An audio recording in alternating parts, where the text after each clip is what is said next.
Hello बच्चों, let's read this question. Question says six married couples are standing in a room. If four people are chosen at random, then the chance that exactly one married couple is among the four is option A is 16 by 33, option B is 8 by 33, option C is 17 by 33 and option D is 24 by 33. तो सबसे पहले क्या करेंगे, इस question का की concept discuss करेंगे। और की कंसेप्ट जो होगा वो बहुत ही सिंपल होगा कि किसी भी इवेंट ए की अगर मेरे को प्रोबेबिलिटी लिखनी हो, so probability of A is given as number of favourable cases. A के फेवर में जो नंबर ऑफ केसेस होंगे वो न्यूमरेटर में आ जाएंगे, whole divided bye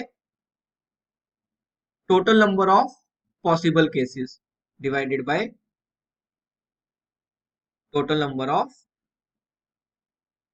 possible cases.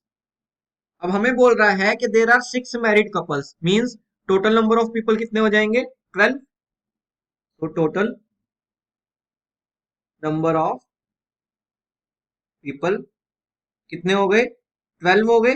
बोल रहा है four people are chosen at random, तो 12 में से अगर मेरे को 4 पर्सन चूज करने हैं रैंडमली तो उसके कितने नंबर ऑफ वेज हो जाएंगे 12C4। इसका मतलब क्या है कि total number of possible cases, total number of possible ways और पॉसिबल केसेस कितने हो जाएंगे 12C4। तो जो की कंसेप्ट हमने देखा है प्रोबेबिलिटी ऑफ ए, उसमें डिनोमिनेटर क्या हो जाएगा 12C4 हो जाएगा। अब हमें बोल रहा है कि हमारा इवेंट ए क्या है कि exactly one married couple is among the four, मतलब जो 4 पर्सन हमने चूज किए हैं उसमें से एग्जैक्टली एक मैरिड कपल होना चाहिए। तो मैंने क्या किया, हमारा जो इवेंट ए है उसको मैंने दो स्टेप में डिवाइड कर लिया। स्टेप वन क्या है कि मेरे को पहले तो वो मैरिड कपल चूज करना है, तो चूज दी वन मैरिड कपल। और उसके बाद स्टेप टू क्या होगा, स्टेप टू हो जाएगा जो बचे हुए दो लोग हैं उनको चूज करना है, वो दोनों मैरिड नहीं होने चाहिए।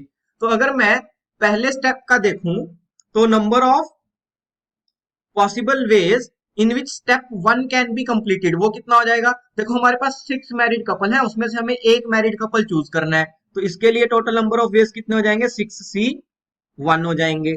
Next is step two. Step two क्या है, स्टेप टू क्या है, हमें बाकी बचे हुए दो लोगों को चूज करना है। Choose rest two of them. हमें कितने पर्सन चूज करने थे 4 पर्सन चूज करने थे, उसमें से दो मैंने ऑलरेडी कर लिए, एक मैरिड कपल मतलब मैंने दो लोग चूज कर लिए। तो अब मेरे पास टोटल पर्सन कितने बचे, 12 में से दो चूज कर लिए तो बचे 10 पर्सन। और इसमें से मेरे को 2 पर्सन इस तरीके से चूज करने हैं कि वो दोनों मैरिड नहीं होने चाहिए। अगर मैं टोटल देखूं कि टोटल कितने तरीके से चूज कर सकता हूं 10C2, बट इसमें तो वो भी आ जाएंगे जिसमें मैंने मैरिड कपल चूज किया है, तो वो नंबर ऑफ वेज में सब्ट्रैक्ट कर दूंगा। अब मेरे पास 10 पर्सन है, मीन्स कितने मैरिड कपल हुए 5। तो उन 5 में से अगर मैंने एक मैरिड कपल चूज करना है तो 5C1। तो मैंने सबसे पहले क्या किया, रैंडमली 2 पर्सन चूज कर लिए 10 में से, उसमें से वो वाले केस सब्ट्रैक्ट कर दिए जिसमें मैंने कोई मैरिड कपल चूज किया हो। तो ये मेरे पास आ गया स्टेप टू के नंबर ऑफ वेज। अब अगर मैं किसी टास्क को दो स्टेप में करता हूं तो स्टेप वन को भी कंप्लीट करना जरूरी है, स्टेप टू को भी कंप्लीट करना जरूरी है। तो टोटल नंबर ऑफ वेज जिसमें मैं टास्क ए को कर सकता हूं वो हो जाएगा इन दोनों का मल्टीप्लीकेशन। तो मैं क्या बोल सकता हूं कि total number of favourable cases मेरे क्या हो जाएंगे, total number of favourable cases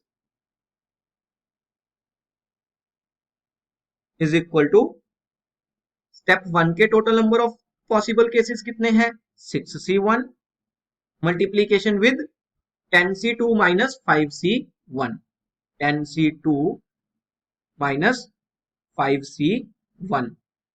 अगर मैं किसी पर्टिकुलर इवेंट को दो स्टेप्स में डिवाइड करता हूं और दोनों स्टेप्स का होना जरूरी है, स्टेप वन भी होना जरूरी है, स्टेप टू भी होना जरूरी है, तो टोटल नंबर ऑफ केसेस निकालने के लिए हम क्या करते हैं, उन दोनों के नंबर ऑफ वेज को मल्टीप्लाई कर देते हैं। तो ये भी मेरे पास आ गया। अब जो मेरा की कंसेप्ट था उसमें न्यूमिरेटर भी मेरे को मिल गया, नंबर ऑफ फेवरेबल केसेस भी मिल गए और total number of possible cases भी मिल गए। तो प्रोबेबिलिटी कितना आ जाएगा, probability of A will be equal to 6C1, numerator में क्या आएगा, total number of favourable cases, so 6C1 हो जाएगा 6 मल्टीप्लीकेशन विद 10C2। तो 10C2 को कैसे लिखेंगे, 10 इंटू 9 इंटू 8 फैक्टोरियल लिख सकते हैं, होल डिवाइडेड बाय 10 फैक्टोरियल ऊपर आ गया, नीचे क्या आएगा 2 factorial multiplication with 10 minus 2 that is 8 factorial minus 5C1, वो तो 5 ही हो जाएगा, ये न्यूमिरेटर बन गया, होल डिवाइडेड बाय 12C4। तो 12C4 क्या होगा, 12 फैक्टोरियल, जिसको मैं लिख सकता हूँ 12 into 11 into 10 into 9 multiplication with 8 factorial, whole divided by 12C4 में डिनोमिनेटर में क्या आएगा मेरे पास 4 factorial multiplication with 12 minus 4 that will be 8 factorial. तो यहां से देखते हैं कि क्या बनता है, 8 फैक्टोरियल से 8 फैक्टोरियल कैंसिल होगा, यहाँ पे भी 8 फैक्टोरियल से 8 फैक्टोरियल कैंसिल हो जाएगा, तो प्रोबेबिलिटी ऑफ ए क्या बन जाएगा, probability of A is 6 multiplication with 10 into 9, 10 into 9 कितना हो जाएगा मेरे पास 90 अपॉन 2 फैक्टोरियल, वो हो जाता है 2, तो 90 बाई 2 विल बी 45 माइनस 5 तो 40 आ जाएगा, सो 6 इंटू 40, ये तो न्यूमिनेटर हो गया, whole divided by 12 into 11 into 10 into 9। अब 4 फैक्टोरियल कितना होता है, 4 फैक्टोरियल हो जाएगा मेरा 4 into 3 into 2 that will B 24, तो 12 और 4 फैक्टोरियल कैंसिल होके कितना बच जाएगा 2 बच जाएगा, और 2 और 10 भी कैंसिल होगा तो 5 आ जाएगा, तो क्या बचा 9 इंटू 5 45, 45 इंटू 11 बच गया, सो 45 मल्टीप्लीकेशन विद 11।